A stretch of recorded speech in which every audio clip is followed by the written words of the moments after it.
واتكون سنتما وانجيل وربيتانو وري وانجيل دبستانو كتابة كل رات وانجيل ماتيوس كان جلو جرامو إنجيرو وانجيل ماركوس كان جرامو جرامو إنجيرو وانجيل إيسوس كان جرامو إنجيرو ما شاف إيسوس كان جرامو إنجيرو وانجيل ماتيوس مكان ماتيوس اتوام مولى وانجيل سو كان إنيوتي وانجيل يوحنس وانجيل كنان يوحنس اتوام مولى وانجيل كون كان إنيوتي أكما وانجيل كون كواك أيوتا تجرو وانجيلتش مكا يوحنسين واممو تابونيس كواك أيوتي غرو مكان كل ميكائيل اتوام دندا مالك جنان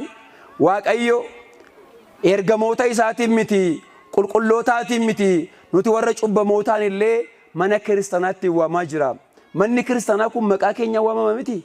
mana maali jedhama mana maali mana kiristaanaa miti mana keenya jechuudha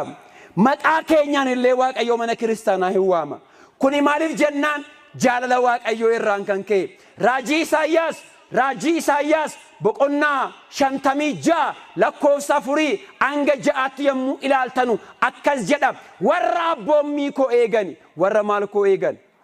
warra abboommii koo eegan warra sanbata koo kabajan warra wanta ana gammachiisu raawwatanii fi waaqayyo akkas jedhee mana kootiif dallaa koo keessatti mana kootiif maal koo keessatti